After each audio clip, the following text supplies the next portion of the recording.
Hello. Oh, Hello, I you turned just sideways for some you reason. just turned on me for a second here. I have no idea why. There you Have we are. fixed the issue? Yes, the Okay. issue is fixed. No idea what that was all about. How are you? Not as good as you. I know. I know. I'm coming from you or coming to you live from Regent. I'm in the Mediterranean. We're docked in Majorca. And if you're joining us for the first time, I'm Jason Poole. I'm a travel advisor with Cruise Planners. I'm on ship Wi Fi, which is pretty good. Streaming video sometimes can have a little bit of latency. So if I cut out or sound, my apologies. Joining us stateside, Miss Haley. Say hello to those who are joining us. Hey everybody, my name is Haley. I am the owner of Hospitality with a Flair, and I write Haley with a Flair, which is a travel blog, and just talk travel with this guy. This is Yep. my life. Well, guys, like I said, I'm in Majorca, and this is my first time sailing with Regent. And I've been cruising a bunch of different cruise lines lately, really trying to explore everything from like the river cruises, the boutique cruises, the bigger mainstream cruise lines I don't sell a ton. But this is my first time on Regent. My clients have done it and they've loved it. I have just never done it, so I was anxious to try it. Found an itinerary that worked well. I was a little hesitant because it is an older ship, like 20 something years old. Haley, you cannot tell this ship is 20 years something years old. I mean, maybe some of the decorations are a little dated, but like the bathroom still, photos, videos coming later, but like the bathroom, marble, nice, the furniture, the hallways, eh, it's nice. It's really nice. And I thought of something you said to me once a long time ago. Oh no. You said luxury isn't always about the age or the look of the product. Luxury is what? I'm gonna let you finish it. I'm gonna let you. About the service. Yeah.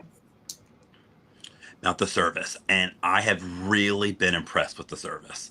Look, a lot of cruise lines, a lot of resorts, service is fantastic. This really has felt like it is just above and beyond. The you can't blink without seeing crew members cleaning, asking anything. They all know your name. The food has been spectacular. I asked for a drink with a cucumber in it, and they were like, "Oh gosh, we don't have it." I was like, "Oh, don't worry about it. It's fine. It's fine. Don't worry about it." They went and found a cucumber. They did. Oh, And 100%. they went and found it, right? And I was also a little worried it was going to be snobby. It's Regent, it's luxury. I am shocked that it is like not a snobby crowd. It's also a much younger crowd, Haley, than I was expecting. There's a That is lot of like surprising. there's a lot of like late 30s, 40s, a lot of like younger 50s people on here. And of course there are some older people, but that's on every cruise line. Um I've really been surprised. These are not mean old people. They're just people who see the value in paying for everything. That your all of your excursions, no one once has been like, "What's your room number?" when you order a drink. "Can I have your card?" Not one time. Not one time. Right? It's just you just order whatever you want, they give it to you. So full review coming later. Early on. I'm loving it. Cruise and Q asked what ship I'm on. I'm on the SS Mariner of Regent Seven Seas. So that's my early review. Haley and I will do a bigger debrief later. Yes. Yes, yes, yes. So, in the news, Oh, keeping it a little bit more luxurious here. yeah. So Explora 2 is launched. It's nearly identical to Explora 1. This is Explora Journeys. Just a new ship in the industry. One of the problems with Explora is they have one ship. So if you want to trend in October, but you don't really want to go where the ship is, so lines, great product, a little different than this. Um, but great product. Awesome. Now, this one I found was interesting, the electronic travel I, authorization. it's same. I didn't know this was like coming back. So it started last year, then they delayed it, and then they only made it for Europeans, and then not. It's been like back and forth, back and forth, back and forth. Now they're saying non-Europeans starting late November, and the cost is going to be about 10 British pounds. So if you're going to the UK next year, Haley, as we know, these things have a way of being delayed. Like, just heads up, if you're going to the UK next year, as always, before everywhere, even when I was flying to Malta, I checked the requirements just to make sure there wasn't a visa I didn't know about, or I always check. Yeah, that should always be at the top of your checklist. I told you when I did a trip with my company, we were going to Rome, Yep. and we had allowed spouses to come with their significant others. And one of my employees didn't really think about it because her husband is, I think, Guyanese, and Right. And they that's can't go his to Italy. technical passport without a visa, Right. even though he's, a resident here. Doesn't matter if it's his past. You're right. Does not matter. So always check. Always check. The, and Delta has a really nice website that you can put like where you're flying from and to They which cities. do. I use It, that like even regardless if I haven't flown Delta because it is yeah, actually very, very nice and comprehensive and not it's easy. overly complicated. It's easy. It's just where are you flying from? Where are you going? What citizenship are you? It's easy. It's great. Easy. Easy. All right. In Well, the next moving. case, Yeah. So, Haley, we have talked about this a lot. Like, right. I often say, like, what is society going to judge us for in, 50 years or 100 years, right?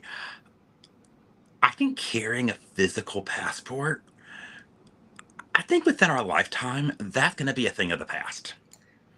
I kind of hope it is in a way. I do Don't too. get me wrong, I love my stamps. Like I do. There's just kind of there's just something about getting the stamp. It feels good. Like looking at my passport that I need to renew and all the stamps I've earned in this passport in particular, I'm like, this very But a lot sentimental. of places now you go, you don't even get a stamp.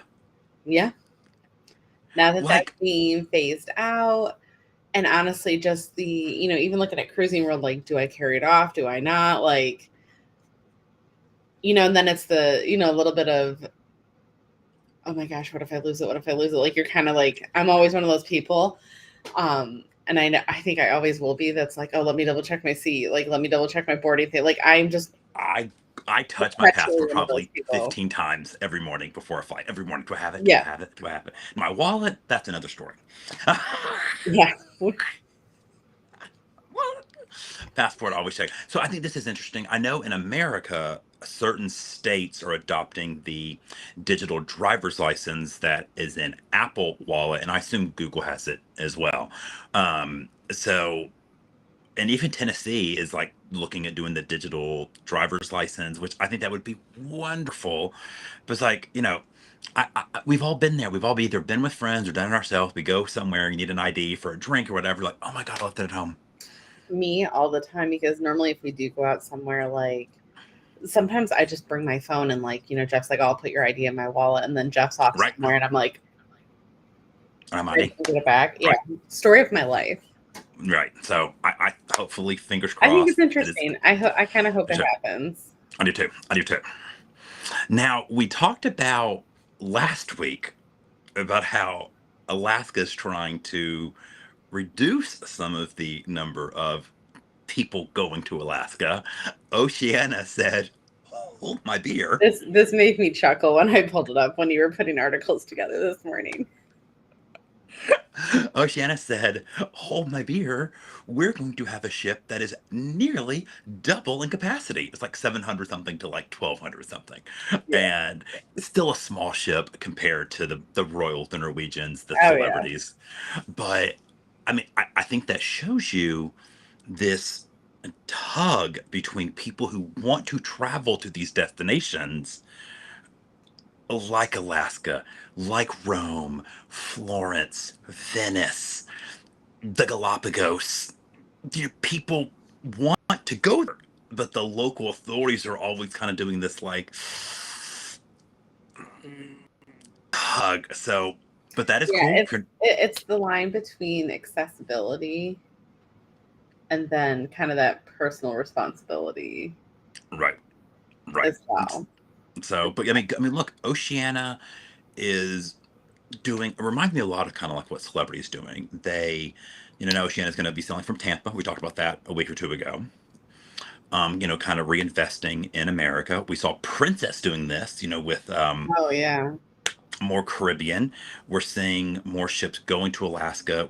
I mean, you remember back in the day when Alaska always had the crappiest, oldest ships, like the worst. You know where Oceania is debuting this newest ship? Alaska, right? And you look, the Mhm. edges up there, Ovations up there. Like, there's some great ships up there. Alaska is not the afterthought destination anymore. It is. And I'm kind of pr- hoping that we see this trend out of your more boutique lines of putting newer products there, because some of the grapes I know we've had and other people that sell a bit more mainstream, like your Royal Caribbeans, is like, man, I want to do some of these itineraries, but the ships are awful. Like they're old. And I mean, to a degree, I'm just like, well, if I'm in port more, I can. But at the same time, like you said it to me at one point, like when you're sailing through the Greek Isles, do you want to be on a rust bucket, or do you want to be on like the edge or uh, something even smaller but nice? right. But it's also, I mean, you're still having dinner on the ship most of the time. Hmm. Like you're still sleeping. I mean, this will be part of the regular review. I've never had a cruise bed this comfortable. It has like a mattress topper on it. Like it is Nice. comfortable. Okay. Like it might be the best cruise bed I've ever had. So it's like, yeah, we're in a port every day, but the first day we have every port, but every day the rest of my cruise we're in a port. But I'm still on the ship a good amount of time. I think the ship still matters. No, I think it does too. So Yep, I think we'll see more of it though. I do too. I do too. All right. All right. Last thing we've got is our tip of the day This and is partner something. airline apps. So this is something that I've seen a lot of people make a mistake. They will book flights at AA.com from their hometown to Charlotte to London. And that first leg, they're on American. Charlotte to London, they're on British Airways, right? Or, for Delta people, here to Paris, I'm Delta to JFK, I'm Air France to Charles de Gaulle. But you can book it all through delta.com or AA.com or united.com. You have fewer options with the partner airlines in the app, the Delta, the United, the American app. So I have no problems booking partner airlines together. I mean, I did. I booked it in a Delta reservation, Air France here, Delta home. Booked it delta.com. Well, actually, Delta vacations for a hotel. But regardless, I still plugged in my confirmation number in the Air France app because the to pick the seat, the map was more up to date, more accurate. And it had just more information in there. It's made for that flight. Yes. So when you're flying partner airlines, even you're a Delta person, Haley, we're in the KLM, Air France, Virgin Yep. apps all the time. American people, download that BA app, download the Iberian app. Like, download those apps, and it makes managing the flights, checking into the flights. Like, out of curiosity, I just tried to check into my flight for the Air France and the Delta app, and it was like, can't do it. Checking at the gate. Went to the Air Yeah, France app. sometimes that code sharing and talking doesn't really cohesively work because if you think about it, a lot of these apps could be on different platforms of what they're built off of. And sometimes things just don't talk. The GDS systems don't talk. Sometimes they just don't talk. So the partner apps. So, well, Well, sorry go guys. back to enjoying your cruise. Yeah, that was a short show. Heading back out, and cocktail. It's 5:15, so it's happy hour, cocktail hour time here. So gotta take a shower and get dressed, and I'll be posting more on